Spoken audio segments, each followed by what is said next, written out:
YS Jaganmohan Reddy గారు నిన్న పెట్టినటువంటి ట్వీట్కి సంబంధించి వైకాపా ఫేస్బుక్ పేజీని అందుబాటులో లేకుండా చేయటం దారుణం, దీన్ని చట్టపరంగా ఎదుర్కొంటామని చెప్పి నిన్న జగన్మోహన్ రెడ్డి గారు ఏదైతే చెప్పింది, ప్రజలు ప్రతిపక్షాల గొంతు నొక్కేందుకు చంద్రబాబు ప్రభుత్వం ప్రయత్నిస్తుందని వైకాపా అధినేత జగన్ మండిపడ్డారు. వైకాపా ఫేస్బుక్ పేజీని అందుబాటులో లేకుండా చేయటం దారుణమని దుయ్యబట్టారు. ఇది ప్రజాస్వామ్య విలువలు, భావ వ్యక్తీకరణ స్వేచ్ఛపై జరిగిన దాడిగా ఆయన అభివర్ణించారు.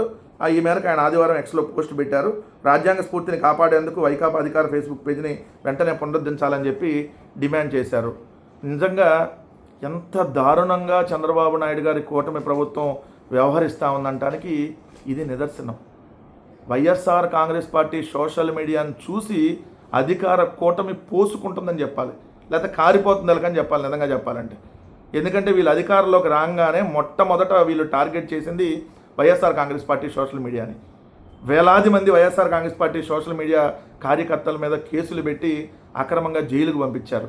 అయినా YSR Congress party social media కార్యకర్తలు ఒక్కడుగు కూడా వెనక్కి తగ్గేది లేదని చెప్పి ముందుకెళ్ళినటువంటి పరిస్థితి. ఇక 2 సంవత్సరాలుగా కంటి మీద కునుకు లేకుండా చేస్తూ ఉన్నారు చంద్రబాబు నాయుడు గారికి ఇదే YSR Congress party social media.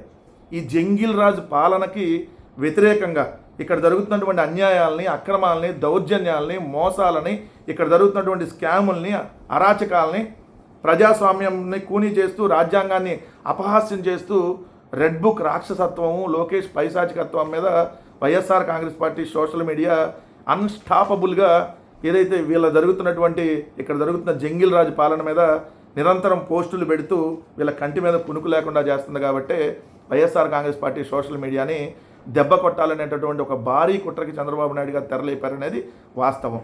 నిజంగా చెప్పాలంటే ఈ దేశ చరిత్రలో ఏ పార్టీకి లేనటువంటి మీడియా సంస్థలు, ఏ పార్టీకి లేనటువంటి యూట్యూబ్ ఛానల్స్ ఒక్క తెలుగుదేశం పార్టీకే ఉన్నాయి. ఈ దేశంలో ఏ పార్టీకి లేవండి.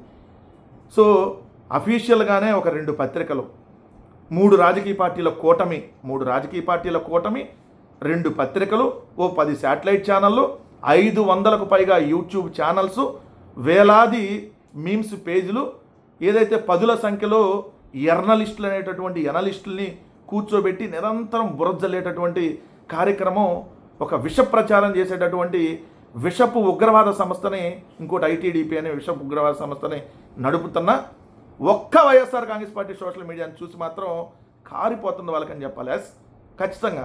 అందుకనే వీళ్ళ అక్రమాలు, వీళ్ళ అన్యాయాలని ఇవన్నీ ఎండగడుతున్నటువంటి సోషల్ మీడియాని ఏదైతే లేకుండా చేయాలనేటువంటి ప్రయత్నంలో భాగంగా ఫేస్బుక్, ట్విట్టరు, ఇన్స్టాగ్రాము వీటన్నిటి మీద చంద్రబాబు నాయుడు కుట్రలు బన్ని వైఎస్ఆర్ కాంగ్రెస్ పార్టీ అఫీషియల్ హ్యాండిల్స్ని తీసేసేయాలనేటువంటి ప్రయత్నం చేశాడు. ఒక పసుపు చొక్కాలు వేసుకున్నటువంటి కొంతమంది పోలీసులను అక్కడ కూర్చోబెట్టి ఎక్స్, ఇన్స్టా, ఫేస్బుక్లకి మెయిల్ పెట్టించి ఎఫ్ఐఆర్ కాపీ దానికి జోడి చేసి, సో ఇవన్నీ మీరు పోస్టులు డిలీట్ చేసేయండి, ఈ పేజీలన్నీ బ్లాక్ చేయండి అని చెప్పేటటువంటి అదే చేసినటువంటి కుట్ర.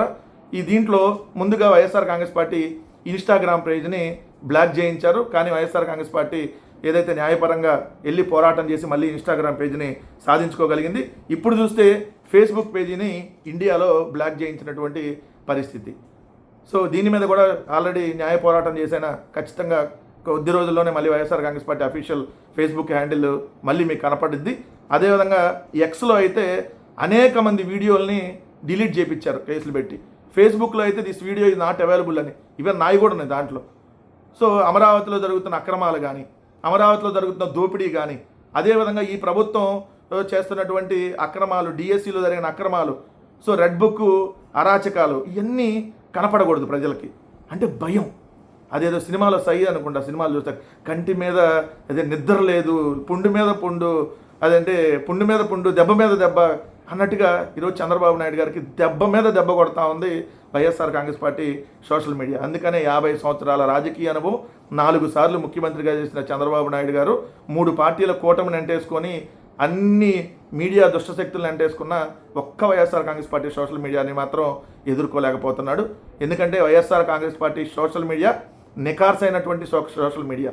మేము విత్ ఆధారాలతోనే ప్రజెంట్ చేస్తాం, ఏదో మీలాగా ఫేక్ ప్రచారాలు ఏ రోజు చేయం. సో అందుకని మన చూడండి, విత్ ఆధారాలు, విత్ ప్రూఫ్లు. ఇందాపూర్కి ఏదైతే హెరిటేజ్కి ఉన్నటువంటి లింకును బయటపెట్టింది కూడా అదే సోషల్ మీడియా. ఏదైతే అదే సోషల్ మీడియా ఈరోజు చంద్రబాబు నాయుడు గారు ఏదైతే ప్రభుత్వంలో జరుగుతున్న ప్రతి ఒక్క కార్యక్రమాన్ని విత్ వీడియోలు, విత్ ఫోటోలు, విత్ ప్రూఫ్లు, విత్ లెక్కలతో బయట పెడుతుంది అదే సోషల్ మీడియా. అందుకనే ఈ నారాసురుడు ప్రభుత్వానికి, ఈ నారాసురుడైనటువంటి చంద్రబాబు నాయుడికి, నారాసురుడు కొడుకు లోకాసురుడైనటువంటి ఈ లోకేష్కి భయం పట్టుకున్నది కాబట్టి social media, YSR Congress party social media హ్యాండిల్స్ని బ్లాక్ చేయించినటువంటి పరిస్థితి. మీరు ఎన్ని రకాల బ్లాక్ చేసినా వైఎస్ఆర్ కాంగ్రెస్ పార్టీ సోషల్ మీడియాని అనగదొక్కలేరు. ఇదేదో ఒక పేజ్తో పోయేది కాదు.